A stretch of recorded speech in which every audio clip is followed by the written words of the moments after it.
Good evening, everyone. Thank you for joining us for a wonderful session to explain understanding high school credits, GPA, and class rank. And we really appreciate your attendance this evening.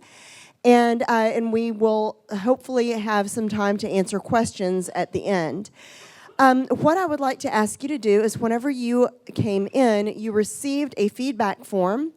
And you also received a card. The feedback form is front back, and if you were here for the first session, please excuse me for repeating myself. But the feedback form is front back. One side is for the session that we just had about transitioning to from elementary to junior high. The other side is to rate this session as well. Your feedback is really important to us as we plan our future sessions and always are striving to improve on what we're doing. You also received a card, and on the card, what we would like to ask you to do is if you would please write down any questions that arise as you were thinking of them. If you would like to wave your card, we will come and pick them up and collect them, and for the questions that we have time to answer at the end, we certainly will. But all questions will be answered. What we will do is collect your questions, make sure that we answer them accurately and thoroughly, and post all of those online for future reference as well. So with that, I would like to introduce our panel of experts. First of all, we have got Mrs. Peggy Cameron, who is the lead counselor at Taylor High School. Mrs. Angel Fowler, lead counselor at Cinco Ranch High School. Ms. Jody Slaughter, who is the lead counselor at Wood Creek Junior High and district lead counselor for junior high schools. Mrs. Ramona Clark, who is the lead counselor at Tompkins High School. And Mr. Glenn Gwines, who is the district lead counselor for high school and also at Katy High School. So with that, I will turn this over to them. Good evening. Glad you're here. My part of the session is basically going over the graduation requirements, because in high school, once you're in high school, you have your graduation requirements, and they're basically, that's what I'm going to go over. So, okay, the graduation requirements. For a high school diploma, you have to earn 26 credits. And this is done through the Foundation High School program with an endorsement. This began in 2014, so if any of you have students who graduated before 2017, then they would be on what was the old high school graduation plan. It also was 26 credits, but there was no endorsement attached to that. With the high school foundation program, all students start on the foundation plan. That's 22 credits, and we'll break it down as to what those are.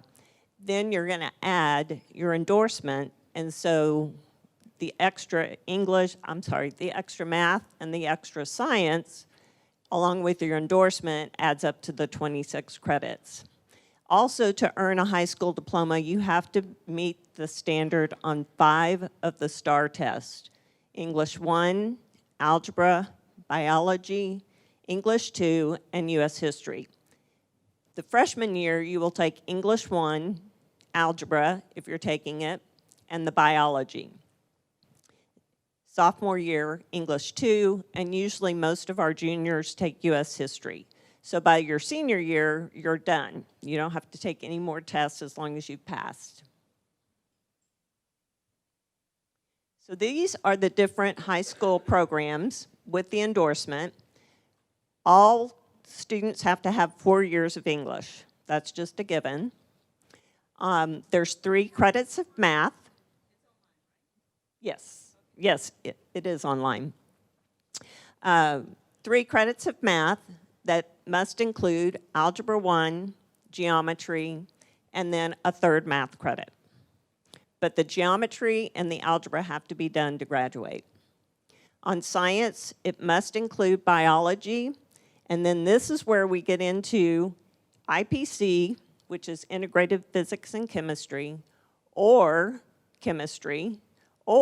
physics. It doesn't have to be all three, it just has to be one of the three. And then you must have a third science credit. Social studies must include either world geography or world history. We always encourage world history and world geography because most colleges, that's what they're looking for. So, but you don't have to, but we encourage it. And it must include U.S. history, government, and economics. The LOTE, which is your foreign language, must include 2 levels of the same foreign language. PE, the same, 1 credit. Health, half a credit. Fine arts, 1 credit. And then you have your elective credits, 4.5 credits. For the endorsement, the 4 additional credits include an additional math, which is usually Algebra 2 or algebraic reasoning, but you can choose those, and an additional science. On the STEM endorsement, as you can see on the bottom, it requires a student to take Algebra 2 and physics. They don't have that physics as an alternate choice. And these are the different endorsements. The STEM, which is your science, technology, engineering, and math. If you're on that foundation plan with that endorsement, as I said, you're going to take the Algebra 2, the physics, and then you can get the endorsement by having 5 math credits or 5 science credits. You can also have a combination of engineering classes or computer science classes. Business and industry, those are most of our business classes along with the ag classes. Public services, this is the endorsement where you can go to clinical rotations, you can do, all of these usually end up at Miller Career Center, and those are the public services. Arts and humanities, choir, theater, band, all of those would fall into the arts and humanities as well as foreign languages. And then the multidisciplinary is what we used to call the old 4x4, or you can get them through additional, but you're not locked into which electives you have to take. You can have a sampling, or if you like to do football or something along those lines for 4 years, that would fall under the multidisciplinary. And for more information, 8th grade parent night at the home campus. Also, the KISD course catalog, which is online, and the new one will be coming online hopefully soon. And you can always talk to your school counselor. So next, we are going to talk about earning credit and classification standards.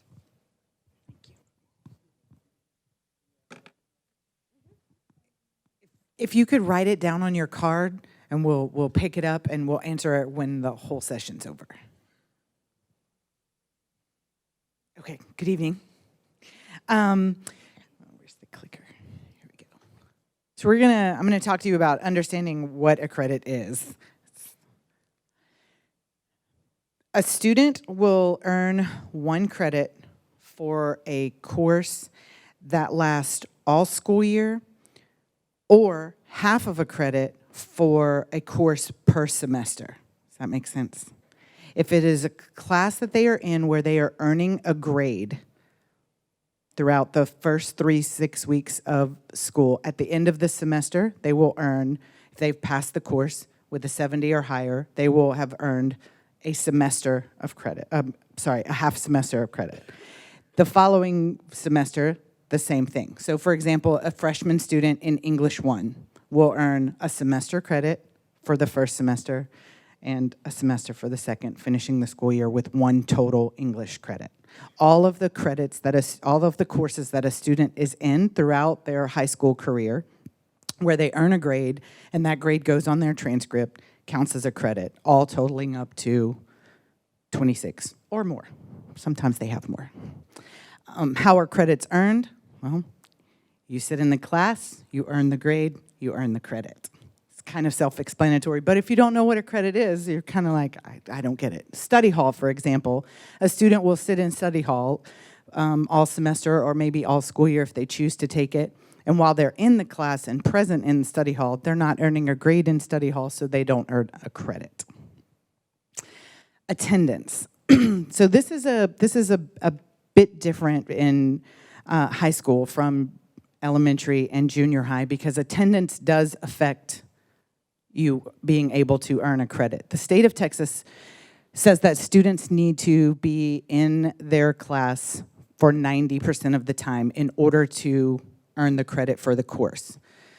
Without getting too complicated, if a student is in a class and they're repeatedly absent and they do the work, but then they're repeatedly absent again, for whatever reason that might be, there is potential that at the end of the semester when the attendance committee meets, because this student has been absent for quite a bit of time, the attendance review committee can deny credit based on the amount of time that the student was in the class. So attendance in high school is really important when it comes to earning credit for your high school class. Once credit is earned, a student may not retake the course, and this is a big one, especially for our students that take Algebra 1 in junior high, let's say. They've taken the high school credit class in 8th grade to earn credit for high school, and they make a 75. We always get asked, well, can I retake it in 9th grade and try to get a better grade? The answer is no. Once you earn a passing grade for the course, that grade will go on your transcript and the credit is earned, and you may not repeat the course. And a passing grade is a 70. So if you make a 70, the 70 is what goes on your transcript, but you've earned the credit for the course. And that affects GPA, which we'll talk about in a little bit.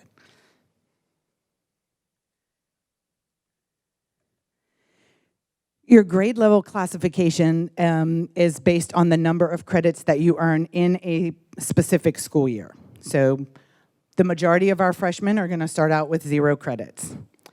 If they are in 7 classes for the whole school year, they will earn 7 credits. If they're in a study hall, they'll earn 6 credits, and so on and so forth. If they fail any one of those classes that they are in, then they will not earn the credit.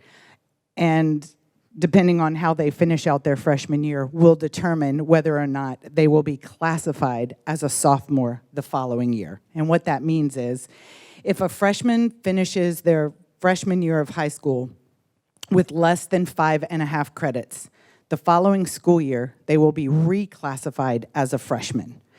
They might be in some sophomore classes, but they won't be classified as a sophomore. Their ID will say they're in 9th grade. They'll be in 9th grade in e-school. Everything that you receive will be regarding them being a freshman. And that's a big one. I see some of y'all's faces. Y'all are like, ooh, yes. So this is really important. And this is how they class up. So they have to have 5.5 credits to be classified as a sophomore, 12 credits to be classified as a junior, and then once they reach 19 credits, they are classified as a senior. Okay?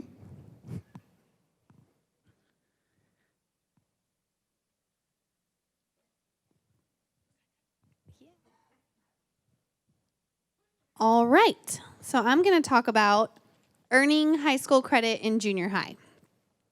So junior high students are given the opportunity to take high school credit courses while they're in junior high. It starts mostly in the 8th grade, mostly for 8th grade students. I will tell you there is a program, it's a Spanish program, that does still exist at some of our junior highs. It doesn't exist at a lot of them, and it does start in the 7th grade.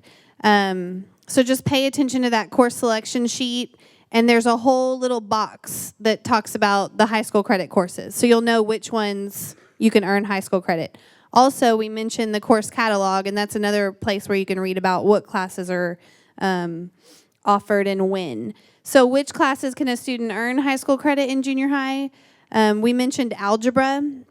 So students who start with pre-AP math in the 6th grade are on an advanced math track where by the time they reach the 8th grade, they are a year ahead. So in the 8th grade, they're taking algebra, which is the typical math that you would take when you're a freshman. Some students are more advanced in math, and some students are in geometry in the 8th grade. So that's another course that you could earn high school credit for in junior high. Also, art. There's high school credit art for those advanced art students. So if you've been in art in 6th and 7th grade and you love it and you want to work hard, you can earn your art credit in 8th grade.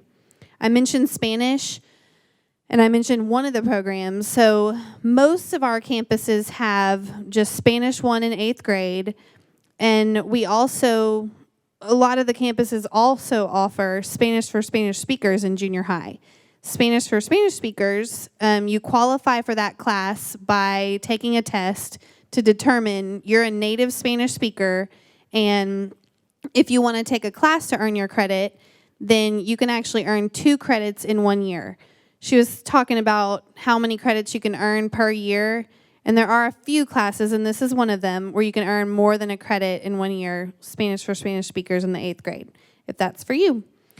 Then there's 2 electives that are offered in junior high, actually 3 different CATE electives. Principles of Human Services, which is a course that teaches life management skills, some cooking, sewing. It's kind of like the old home ec. And they do a lot of different projects. They learn how to balance a checkbook and find an apartment and carry around a flower baby and all that. There's Principles of Engineering, which is the beginning to the engineering track of courses. And there's also Principles of Manufacturing, which leads into welding eventually. No? Wood shop. Okay. We don't have that at my campus, so I'm not used to talking too much about it. And that's the thing about that course, is it's only offered at campuses that have the facilities to offer that class.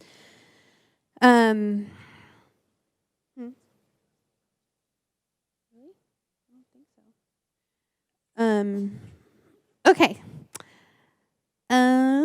Sorry, I got distracted. I think I listed all the classes. So, who should take a high school credit class in junior high? I'll start by saying that just because you can doesn't mean you should. That's what I need for you to remember.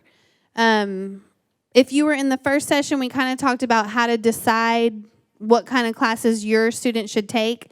And this is something that you just need to consider for your particular student individually. If it's what's best for them. Students who want to get ahead, students who are very interested in the subject, those students should take the class. Just to get a credit, not a reason to take a high school credit class. And you have plenty of time in high school to earn all the credits and more that you need, so you don't need to be in a hurry. Those are the things that I would tell any of my students, because I've been working in the junior high, counseling them on this subject and more. So then what are the GPA and rank implications? So there's going to be more talk about GPA, but just something to consider is that when you take courses in junior high, they're all offered, they're only courses that you can earn 4 points for. There's no, making sure I'm saying this right, there's no extra GPA point. And a lot of our students who are able to take high school credit classes, because there are higher achieving students, they want to know that information. They're going to want to know it later on, and I think there's going to be some talk about that before the presentation's over. But that's just something to think about. And like Mrs. Fowler said, whatever you earn is going on your transcript, and it's not going to come off. And they don't realize that in junior high, because there's no junior high transcript, there's no junior high GPA. So they're not used to the grades counting. They don't realize they're going to earn a credit. And it's the start of their GPA. your GPA is an average, so y'all know how averages work. If you get some low points in there, it's really hard to bring it up. So just things to consider and think about when you're making these choices. So I'll tell you from my experience at the junior high level and working with 8th graders taking high school credit classes, I have plenty of really smart, well-to-do students that take high school credit classes. It doesn't really matter how much information you know or what you can do. The determining factors are these right here. Do you have the class management skills to survive in the high school credit class? If you don't turn your work in and you don't manage your time and you don't keep a planner and you expect for people to ask you for your homework, you're not going to make it in a high school credit class in junior high. So your student needs to be an independent student who wants to do their work and turn it in. They hold themselves accountable. They do their work. So you could have a kid that makes all A's or, is a advanced math student, but if they just aren't really wanting to manage the class, then they may not be successful. And then again, we want to think about the GPA implications for that. So that's all I have. Mona?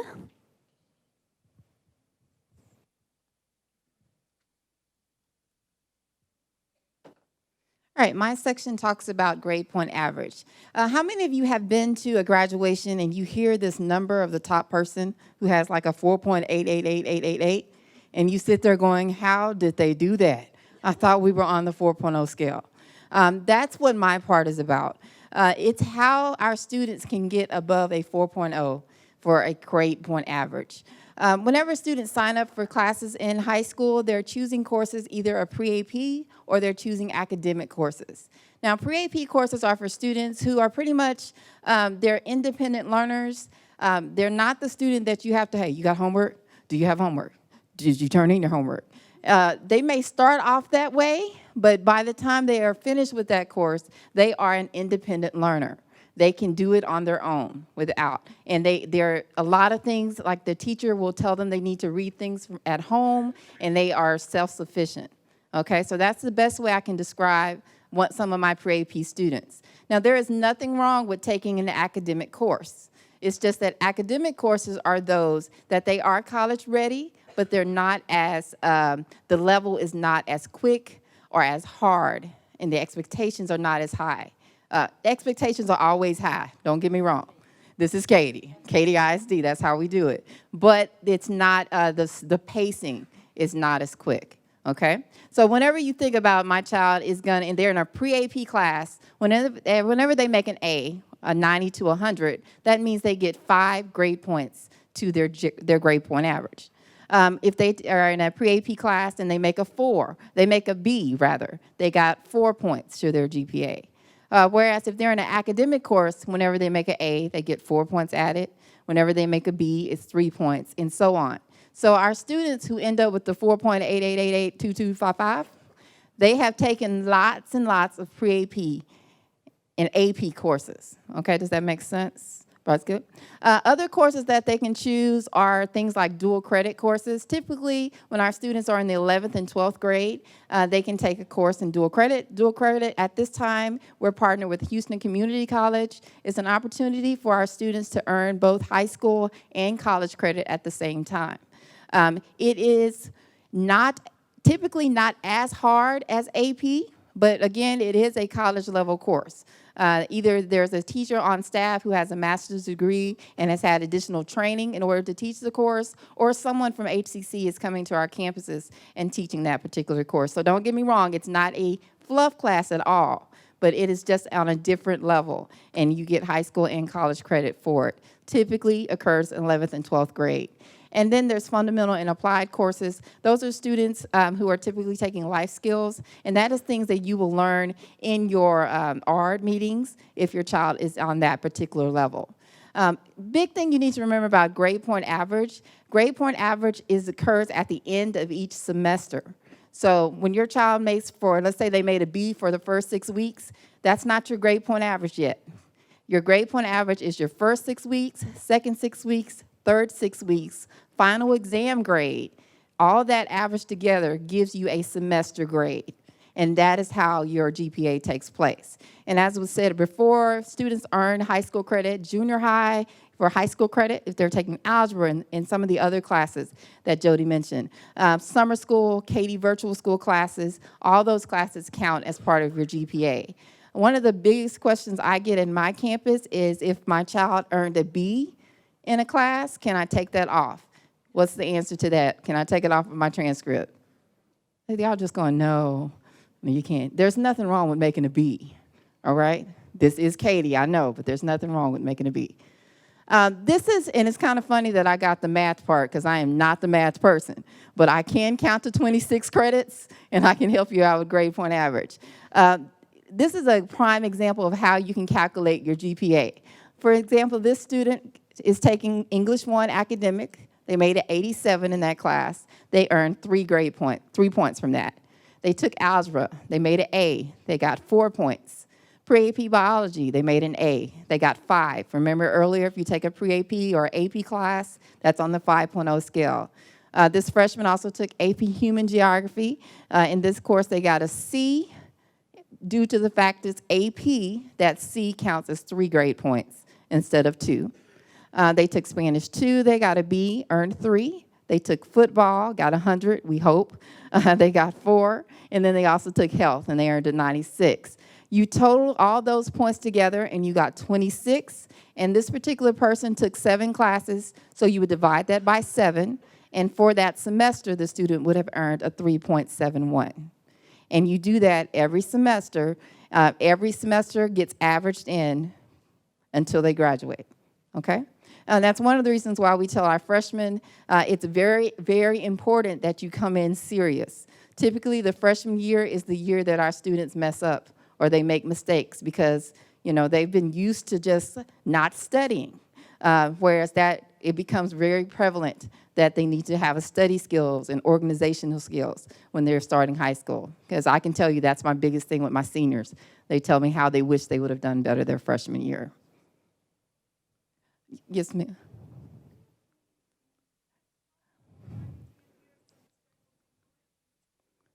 Oh, well, thank you. If you have questions, please ask us at the end, okay? Thank you, ma'am. Another important thing that you have to remember is something called class rank. Many of my students will start asking me, what's my rank? For example, at Tompkins, right now, we have 793 freshmen. We have 1,096 freshmen. We have 793 seniors. So your senior class is broken up into 4 quarters. So there's a top half. Let's say they're 1 to 200. That could be my top quarter. I'm gonna say we have 800 kids. 1 to 200 is my top quarter. So that is my top half, top 25%. Then I have the second quarter, the third quarter, and then the final quarter. Whenever I talk about my rank, that means I am number 52 out of 793, which is a very good rank. Many of the colleges will ask you for that, but they're also gonna look at other things. One of the things that people class rank is important, but it's not the only thing that you need to consider. You want to think of the well-being of your child when they're going to school. If they're not getting sleep, you know, that's not a good high school experience. So you have to have that balance when you're speaking to your children. You also have to think about what their interests are. So let's say many of my kids will take all pre-AP and AP courses, but they don't have time to find out the things that they enjoy. So again, please find a balance when you're speaking to your children. Find out what they like, kind of start thinking of different colleges or even other post-secondary options. Many of our students they don't plan to go to college. So find what they're interested in, their final outcome, whether it's 3 to 6 things, and then try to work toward that. But again, class rank, we have a rank. They will get a rank. Typically, it's the second semester of their junior year is when they'll receive their official rank, and it will get updated every semester until they graduate. And right now, I'll bring it up, Glenn. Thank you.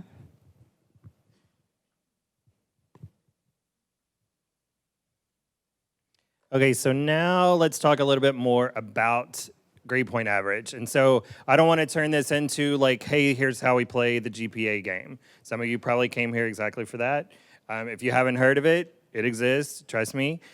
We have students and parents that are so hardcore sometimes about trying to maximize that GPA that sometimes kids lose focus on everything else, like Ms. Clark mentioned. I mean, it's really important for kids to balance things. Okay, so let's talk about some specifics. One thing that I think is very important is for kids to set realistic goals. Okay, I think a lot of times kids get very caught up with, well, my dad went to A&M, he's an engineer, that means I have to go to A&M and I have to major in engineering. Well, if you're a 3.0 kid, maybe we need to look at plan B, okay? So just really talk, I mean, it's our job as a counselor, it's your job as parents to help your kids be realistic about things. But one thing that I always like to talk to my kids is, what do you want? So like, I'll give you a perfect example. I enrolled a girl at the very beginning of her 9th grade year 4 years ago. Okay, so she's a freshman in college now. I look at her grades from 6th, 7th, and 8th grade. The kid was crazy smart. Pre-AP everything, GT everything, and her lowest grade in all of junior high was maybe like a 96. Okay, well, looking at that, there is no reason to believe that that kid can't be up here in her class. No reason to believe, okay? So I remember her talking about, well, maybe I'll take a digital art and animation class. Sounds interesting, maybe I'll take that in 9th grade. And so I said, okay, let's talk for a second before we even get you rolling in high school. What's your goal? And she's like, what are you talking about? And I said, and I told her, looking at your grades, there's no reason to think that you couldn't be at the top of your class. So what do you think about being number 1 in the class? She's like, what? Like me? Like I could be number 1? Yes, sure you could. And I said, if that's a goal, then let me help you. That's my job. And so she said, oh my God, I think that would be awesome. Like, yeah. So what should I do? What should I take? Okay, so she decided not to take digital art and animation, and she decided to take AP Computer Science as a 9th grader. Well, guess what? She aced it because that's what she did. So anyway, that's what that girl set as a goal for herself. I didn't set that goal. She set that goal. Well, guess what? She was our valedictorian last year, had the highest grade point average that I have seen at Katy High School in the 11 past years that I've been there, and she's a freshman at Brown University now on a full scholarship. So I just think it's important to note those kind of things. One other thing that I think is really important, and we talk a lot amongst ourselves, the high school counselors and the junior high counselors, about really kind of teaching our kids to be smart with their choices at junior high. So like Ms. Slaughter said earlier, just because somebody can doesn't mean they should. So I will tell you, probably just a guess, I would say probably 75% of our kids that have gone to junior high in Katy come into my campus at least with at least 1 high school credit. That's a lot. 75%, there are so many options, which she mentioned, and so we have a lot of kids that come in with those classes. Some 1 credit, some 2, 3, sometimes 4 credits. Is it necessary to have 4 credits entering high school? Of course not. But is it possible? Sure it is. So that goes back to your goals that you set. Just know, like, if I had a conversation with a 6th grader or a 7th grader, and that kid has been a straight A pre-AP kid all year, all junior high, then there's no reason to think that kid couldn't be at the absolute top of the class.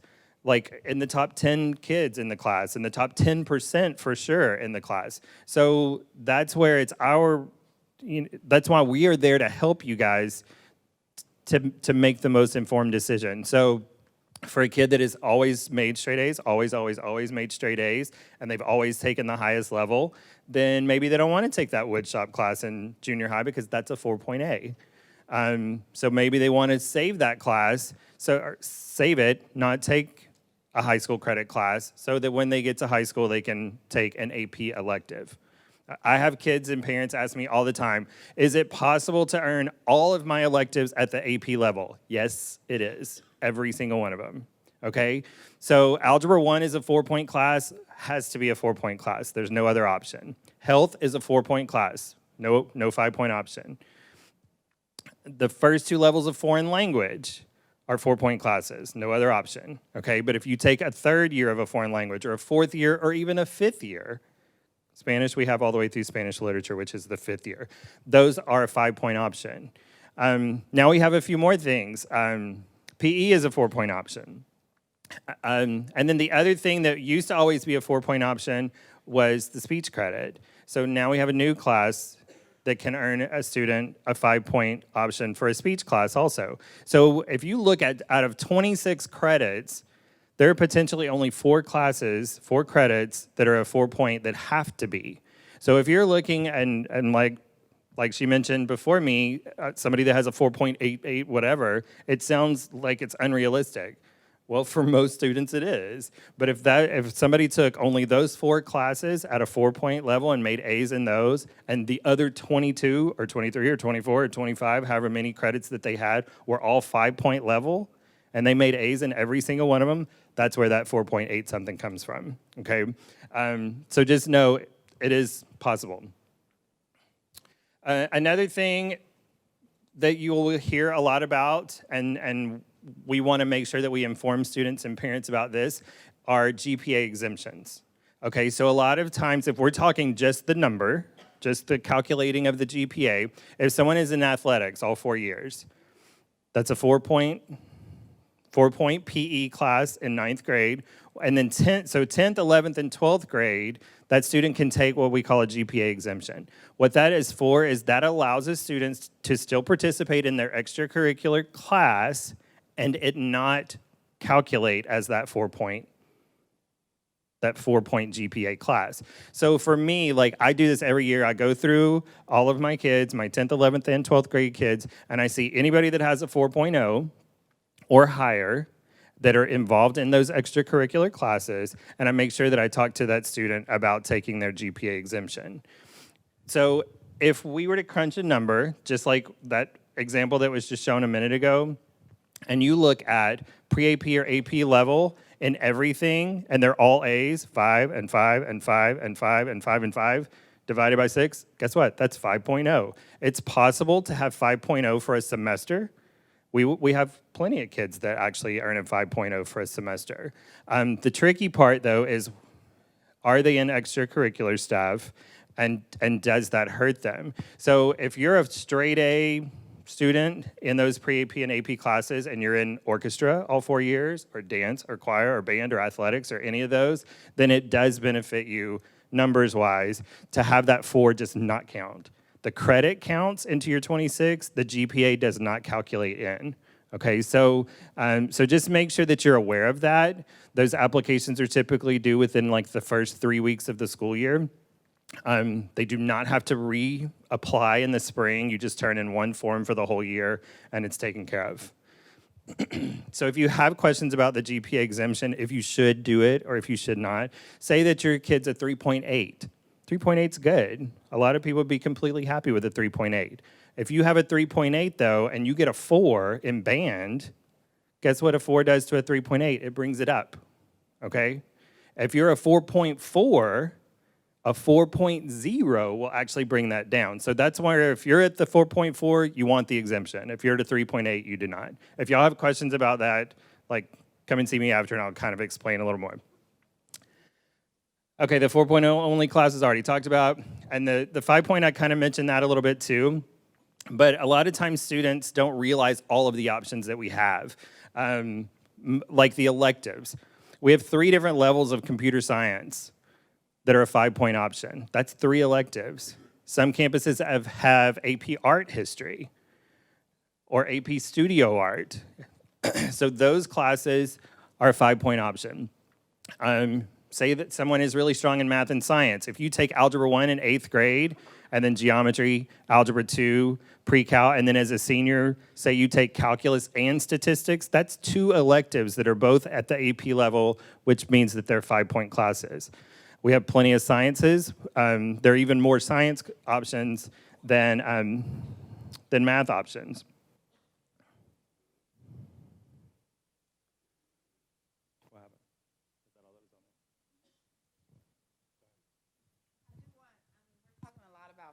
5.0 classes, I want you, for example, my child is not a 5.0 class. He will not be taking pre-AP and he will not be taking AP for my sanity and his sanity as well. Okay? So I want you to understand that that's not the only option. We just want to make sure everybody is aware of the option if you feel that your child is of that level. If you know that your child is going to be fine in academic, they're a hard worker, they're going to be successful, they're still going to go to college or whatever their post-secondary option is, we're just wanting you to have all the information. I don't want you to leave here thinking my child has to take all 5.0 classes, okay? Trust me, you don't want that to happen. Remember, one word, balance, okay? Thank you. To add to that a little bit, you'll have students, maybe some of your students like one subject more than another. Mine, for example, he's a junior at Tompkins. He hates English, never liked it, does not belong in AP Lang. That is not a class that he didn't even take pre-AP English in 9th grade or 10th grade. He's in academic English all the way through. But he loves math, and he excels at math, so he's in he took pre-AP geometry this year. Last year he was in pre-AP algebra 2. He's in pre-AP pre-cal this year. That's a subject that he likes, and that's a subject that he does well in. So he should take that class, but he does not belong in AP Lang or AP Lit next year. We're not going there. Again, for his sanity and for mine. So think about those things. Yes, think about your student, not what everybody else's student is doing. You have to think about your student, what's best for them. If they're great in math, they should take advanced math. If they're great in English, they should take advanced English. And another thing too, and we've kind of touched on this a little bit already, but let your kid be a kid. I think that's really important. All of us counselors can attest to this, that we've had kids that put so much pressure on themselves that they literally make themselves sick. So like, hey, I finished number 6 in the class, but I have a bleeding ulcer for my 18th birthday. Like, I mean, we don't want that to happen. So, but I'm telling you, like, we've seen it. Your kids, they need to eat. They need to sleep. I ask kids all the time in my office when they're freaked out and stressing and whatever, and, oh my God, I've got 3 tests today, and I've got a paper due, and I got to do this, and we have band competition on Saturday. Well, and I ask kids, like, are you eating?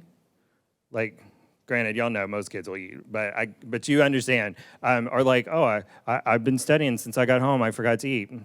Like, don't let that happen. I think it's also important for kids to have friends and to like experience life outside of school. It's important though too to like have hobbies and to have fun and to do those sort of things. But anyways, the main thing is like, as a parent, you really need to help your kid too. Another thing I wanted to mention too is a lot of times there's a mentality of how and when students can come into or out of a pre-AP or AP class. And so we really want to make sure and educate students and parents on the process there. So we are not allowed to move students freely in and out of pre-AP classes throughout the year. So the way that I explain it is we can move freely the first 10 days of school. After 10 days, you're locked in. So if your pre-AP everything is a 9th grader, maybe have 4 pre-AP classes, and you're in orchestra and you're like running cross country, that's a lot. And so if you realize the second week of school, like, whoo, I think I bit off more than I can chew, then talk to us, and come and see us. And maybe it is smart to make a change there, that first couple of weeks of school. After that 2-week mark, you're stuck. So if a student comes into my office, say the end of September, where it's almost the end of the first 6 weeks, and they think, oh, I need to get out of this pre-AP class, and then I look and they have a B. Sorry, like, you're not gonna be able to get out of that class. So just know, like, we have, like, the district has a grading and reporting handbook that we have to follow. And so the exit guidelines are very specific on when we can allow those students out. Okay, let's take a few minutes for some questions. Okay, you wanted to ask a question earlier.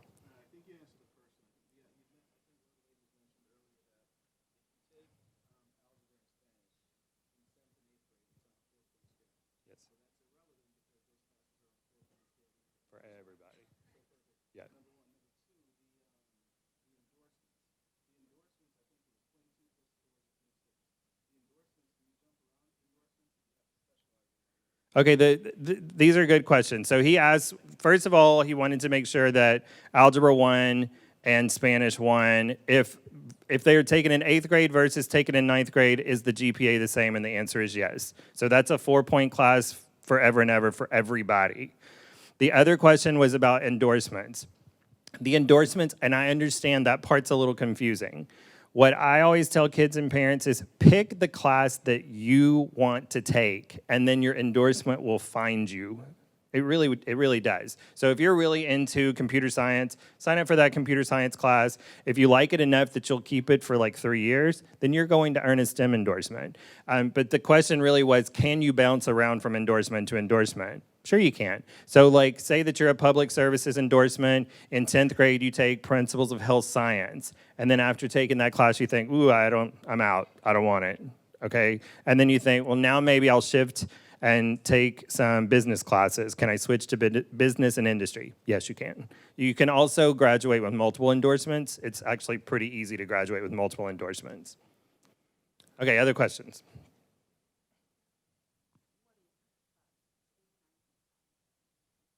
Okay, good question. Good question. On grades, like basically, do they round? 89.5 as a semester average rounds up. So that's an A for the semester. 89.3 is a B.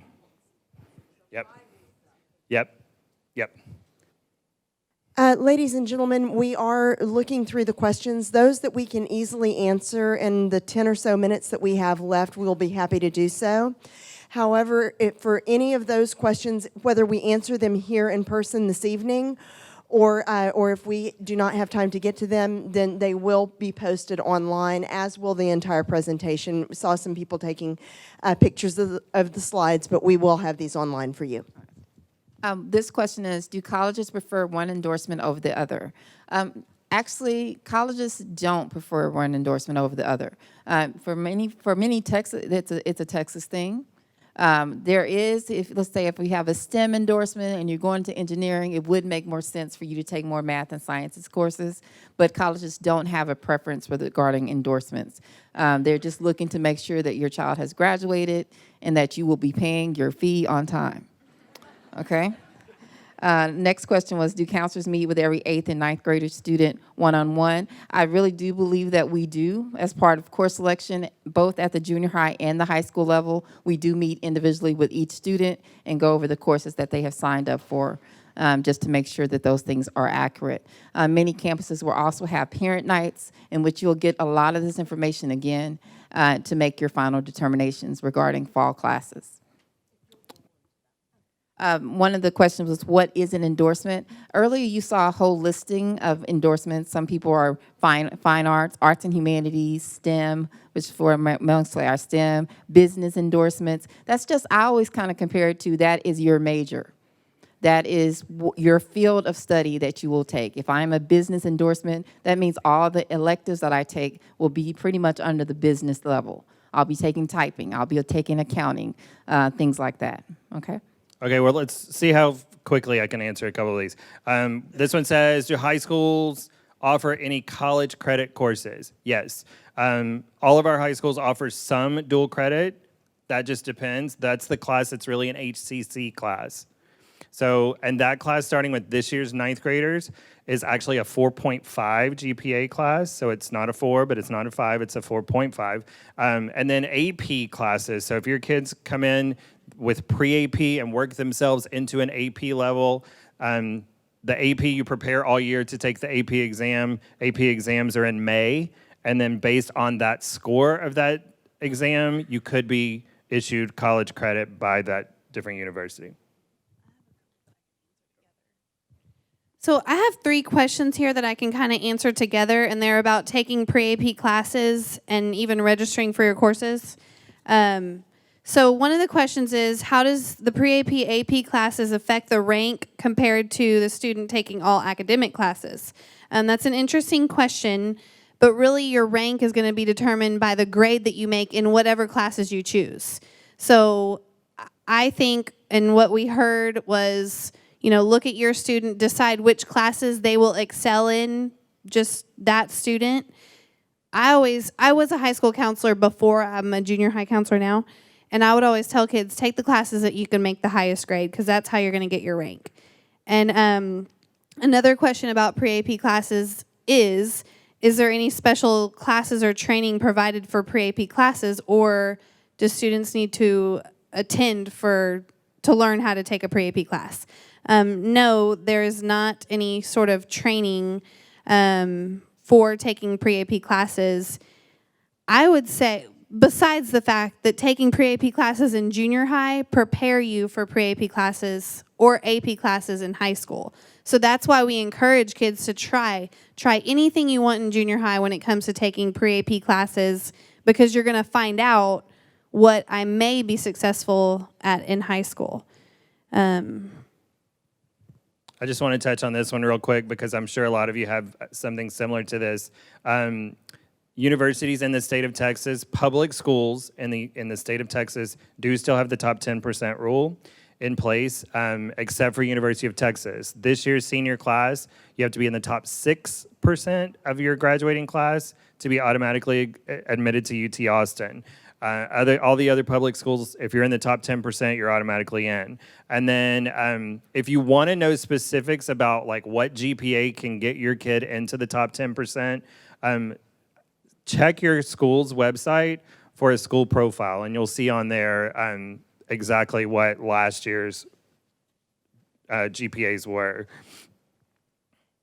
Somebody asked about summer school versus virtual school. There are some classes that are offered in regular face-to-face summer school where the kid actually goes to school. So summer school really in Katy is not just kids that failed a class. We have a ton of kids that take classes to get ahead.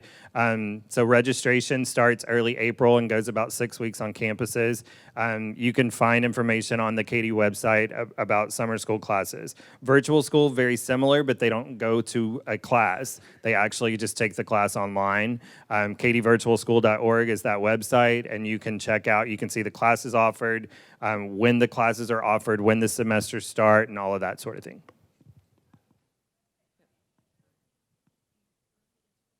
Are there AP classes through, there are not AP classes in face-to-face summer school. There are some AP options for Katy Virtual School.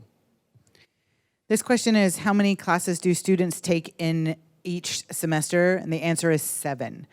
There will be in 7 class periods regardless of the high school. Not all of those have to be credit-bearing, meaning study hall can be one of those classes. That was another question on here. What is study hall?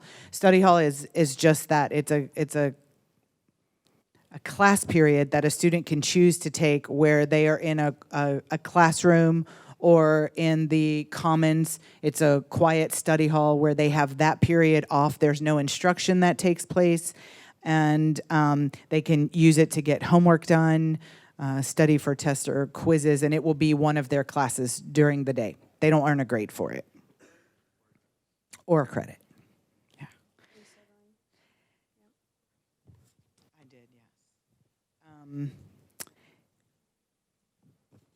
Credits earned in public schools. The question is, are credits earned in public schools counted or considered in Katy ISD schools? If they are in a private school where they earned a credit, for example, they took algebra in their private school and then they transferred over to a Katy ISD public school, the answer is yes. If they earned credit for it at another school, they will be given credit for it at ours. At an accredited school. At an accredited school, yes. That part is very important. Okay, so do you have to take pre-AP classes to take an AP class? No, but it's highly recommended. If a student, most likely, unless you're just like a genius. I mean, that happens. Kids surprise us, I don't know. If a student has earned art credit in junior high, then does he or she need to take a fine arts in high school, since the high school needs only 1 fine arts credit? This person was paying attention.